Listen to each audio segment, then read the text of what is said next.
Bismillahirrahmanirrahim. Assalamualaikum warahmatullahi wabarakatuh. Perkenalkan, saya Rizky Wijaya dari Prodi Pendidikan Agama Islam Universitas Muhammadiyah Lampung, NPM 208620800032. Di sini izinkan saya untuk menyampaikan suatu materi dari mata kuliah manajemen pelatihan guna untuk melengkapi tugas daripada ujian akhir semester yang dibimbing oleh Pak Anggi. Di sini saya akan menyampaikan materi tentang pembiayaan diklat. Teman-teman sekalian, pembiayaan diklat merujuk pada proses pengelolaan dan pemanfaatan sumber daya keuangan yang diperlukan untuk melaksanakan program pelatihan dan pengembangan karyawan.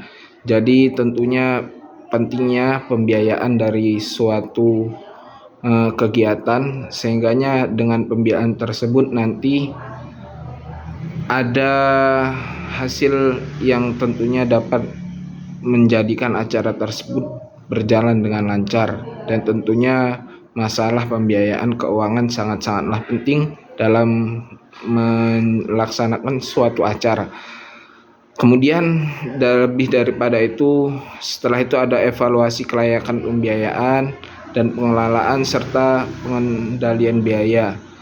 Baik, berikut adalah aspek penting yang perlu dipertimbangkan dalam pembiayaan diklat. 1. Identifikasi kebutuhan biaya. Jadi kita di sini harus mengidentifikasi kebutuhan-kebutuhan apa yang diperlukan daripada diklat tersebut. Yang pertama, analisis kebutuhan pelatihan. Jadi daripada analisis kebutuhan pelatihan ini adalah menentukan jenis dan lingkup program pelatihan yang diperlukan untuk mencapai organisasi dan mengembangkan kompetensi karyawan. Kemudian yang kedua, penilaian biaya, yaitu kita mengidentifikasi komponen biaya yang terkait dengan program pelatihan, kemudian biaya fasilitas, instruktur, transportasi, akomodasi, dan administrasi. Jadi seluruh itu harus kita pertimbangkan bagaimana pembiayaan tersebut dapat memenuhi aspek-aspek yang disebutkan tadi. Kemudian kedua, sumber pembiayaan. Adapun sumber pembiayaan, yang pertama adalah dengan anggaran internal, yaitu tentunya anggaran yang didapati dari internal perusahaan tersebut. Ya, tentunya hal ini melibatkan alokasi dana dari departemen atau unit yang terkait bertanggung jawab atas pengembangan karyawan tersebut. Itu dana internal. Kemudian yang kedua adalah anggaran eksternal, yaitu perusahaan atau lembaga dapat mencari pembiayaan eksternal ini seperti dengan meminta dana ke pemerintah, lembaga keuangan, atau sponsor eksternal yang terkait untuk mendukung program pelatihan.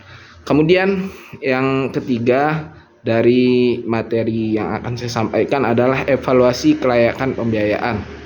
1. Manfaat ekonomi. Menganalisis manfaat ekonomi yang diharapkan dari pelaksanaan program penelitian seperti peningkatan produktivitas, peningkatan kualitas produk atau layanan, dan pengurangan biaya operasional. Jadi manfaat ekonominya itu dapat berasa signifikan atau tidak, kurang lebih seperti itu, yaitu apakah semakin meningkatnya produktivitas, meningkatnya kualitas produk, atau bahkan yang lain sebagainya. Kedua, yaitu pengukuran hasil, yaitu menentukan metode evaluasi dan pengukuran hasil pelatihan untuk menilai efektivitas program dan dampaknya terhadap kinerja karyawan dan organisasi. Kemudian yang keempat adalah pengelolaan dan kontrol biaya. 1. Pemantauan anggaran. Tentunya pentingnya pemantauan anggaran, bagaimana pengeluaran anggaran tersebut sesuai dengan program pelatihan untuk memastikan bahwa penggunaan dana sesuai dengan anggaran yang telah ditetapkan. Kemudian yang kedua, pengendalian pengeluaran, mengelola pengeluaran dengan efisien, yaitu melalui pemilihan penyediaan layanan yang materi pelatihan yang kompetitif, negosiasi harga yang menguntungkan, dan manajemen logistik yang efektif. Kemudian yang terakhir dari materi yang akan kami sampaikan adalah pembiayaan diklat, yaitu pembiayaan diklat bagaimana dapat efektif dan efisien sehingga memungkinkan perusahaan untuk mengembangkan karyawannya dengan cara yang berkelanjutan, meningkatkan keunggulan kompetitif, dan menghasilkan hasil yang positif bagi organisasi secara keseluruhan. Jadi itulah aspek-aspek yang dapat kami paparkan guna untuk menyelesaikan ujian akhir semester dari tugas manajemen pelatihan. Semoga apa yang kami sampaikan ini dapat bermanfaat. Bila ada salah dan kurangnya kami mohon maaf. Wassalamualaikum warahmatullahi wabarakatuh.